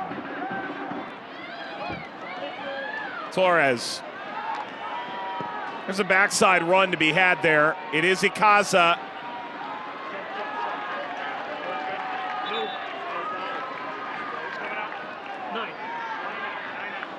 Charleston making their final substitution. So they'll let 2 hit the cutting room floor because this is the 3rd window in which they've made a change. Jackson Conway suffered a broken ankle earlier this year, makes his 9th appearance, 8th off the bench, replaces MD Myers up front. It's worth noting that Charleston really banged up, right, throughout elements of this season. No Mark Segbers tonight outside back. They also transferred Jake LaCava, maybe their marquee attacking offseason acquisition, to San Antonio a couple weeks ago as well. I'm interested to see what kind of moves will come with that. We talked about the consistency of the Charleston lineup, but often it's because they don't have another choice. Arturo Rodriguez made the trip, the former Phoenix Rising player, but hasn't played all that much due to injury, and you wonder just how available he was tonight. And then 2 young academy players, Charlie Dennis and Braden Cobb, were available tonight but will not feature.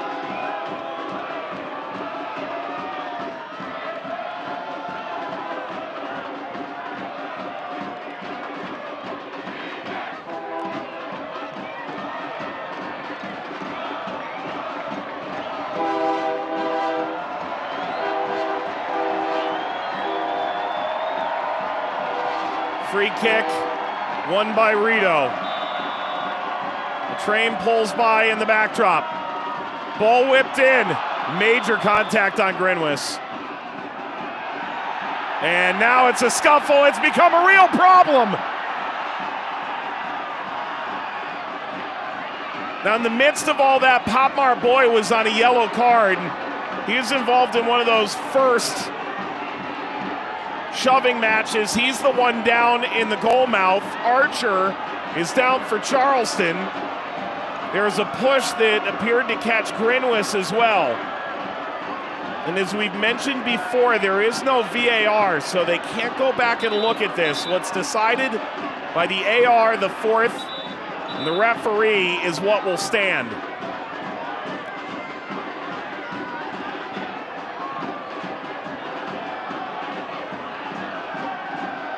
And there's a high likelihood there's going to be a lot of bookkeeping here. Cabral is trying to help up Archer.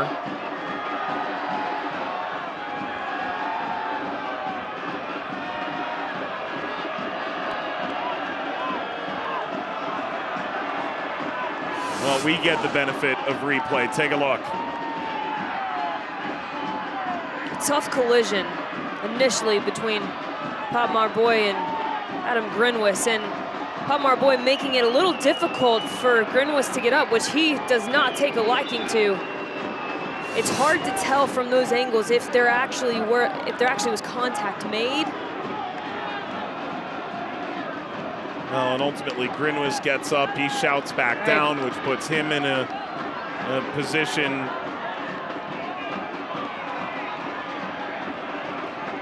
to receive contact. I think a lot of wrongs just made a right. No cards were issued from all of them. What?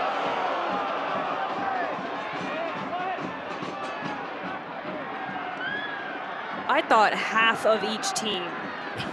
Because, I mean, what we didn't see in that replay, obviously, was that there were quite an extended amount of moments after that where heated exchanges were had, touching of the referees were had.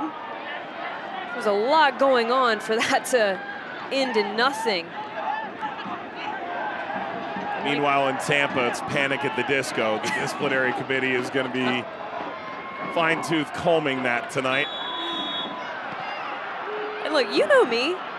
Oh, I know. I got tossed from my fair share, right? Like, I am not one for gimmicks. But you're telling me in all of that, there was nothing? Oh. I'm not telling you that. He is.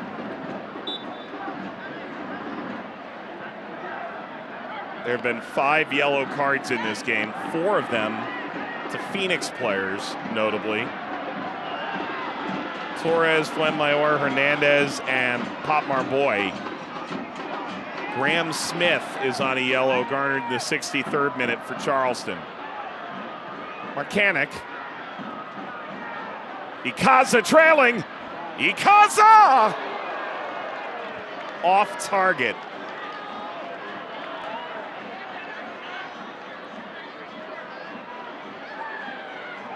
And he just doesn't get all of this one because the surface of the grass, he loses his footing right here in the follow-through. And because of that, the lack of follow-through is what takes a little bit of power off of that strike from Ikaza. I'm glad he took it, though. I think for a second it crossed his mind, how can I combine with one of my teammates? But Emilio Ikaza has covered the majority of the ground for this Charleston Battery side, finds himself finally in a fortuitous position in the attacking third. Why not?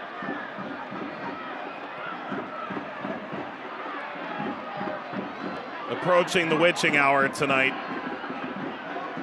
John Stenberg into stoppage time in the final. Pulled Phoenix level. And when another 30 went to penalties. There's something really dramatic here. Azakar got it over top of Malloy. And Malloy goes to battle behind him. Concedes the free kick.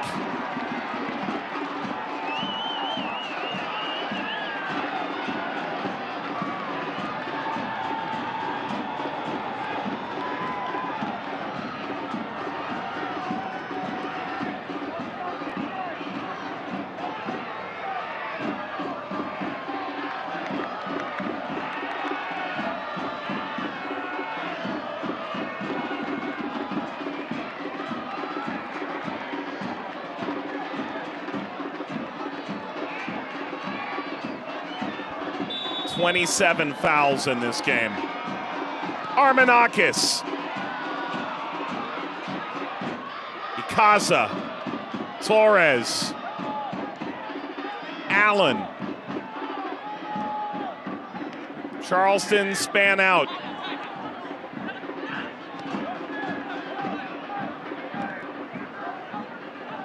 Allen trying to switch the point. Gallardo sends Robbie Crawford away. Archer, Crawford, now Torres. There's been a spark off the bench tonight for the Battery. Allen. Asakar closed him down. Dos Santos. It's Conway. Pulls centrally. Marcanic levies it off. Gets the return. Conway. First of 5 minutes of added time. Malloy. Malloy with a deflection. Tantalizingly close. And a corner coming for Charleston in the first of 5 added minutes. And that's the Charleston that started this season. An attack that goes from right to left, and then it goes to the numbers centrally, where it's 1, 2 quick passes just to find enough of a window. And Malloy doesn't get the favorable deflection in terms of a goal, but he does garner a corner kick opportunity in a place where Charleston is quite dangerous with the likes of Leland Archer and Graham Smith.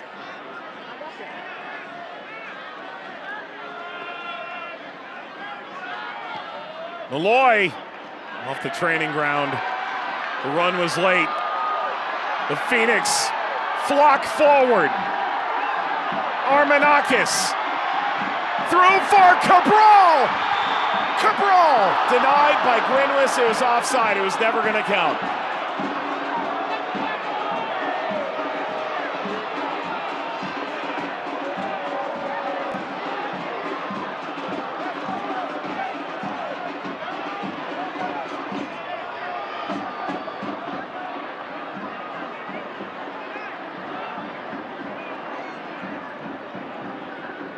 Crawford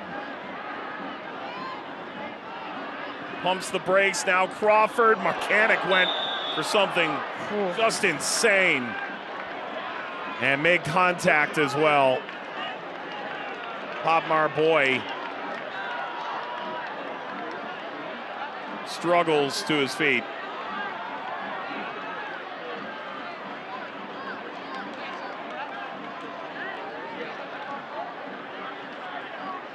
And now so too Jackson Conway.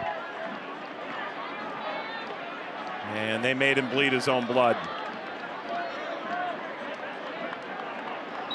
As unfortunate as that is, that's why I also think he is a good substitute in this match. Jackson Conway, a player that does not mind the physical nature of the game. And MD Myers had struggled all night with the physicality of Popmar Boy. Disconnected from Traore. Torres and Conway together. Popmar Boy got a piece. Torres playing centrally, holding up Conway. Back heel centrally. Contact. A long look in. He causes down, play on. Armenakis into space. The numbers are there for Phoenix. Asakar. Smith got there and knocked Asakar off the ball. Marcanic must be absolutely exhausted. Ikaza, whose energy is limitless. Ikaza. Diving upon it, Rios Novo. And this game is wide open now.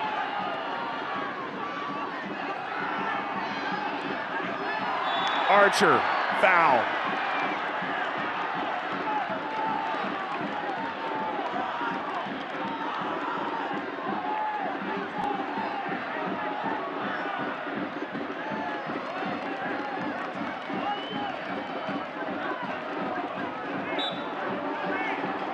One minute remaining.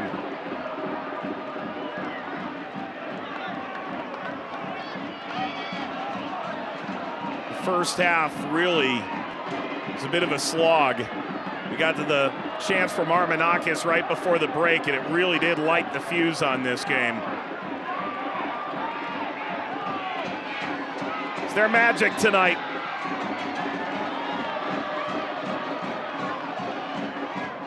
Fuenmayor. Contact from Conway. Played out over the line. Does it feel familiar? The locale's different. The final seconds.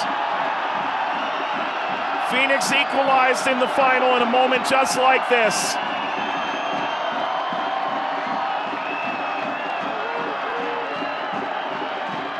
Can they put Charleston to the sword right at the death? Ball lofted up. The whistle's gone. And that might be all.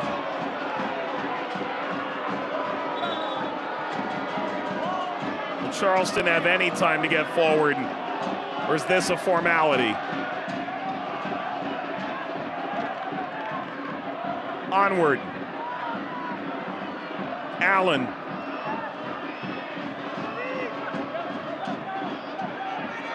Torres. Malloy. It's got to be forward now. Marcanic. Play on. Phoenix races out. They can win it here. Zambrano. Cabral. Archer slides in at the edge of the penalty area.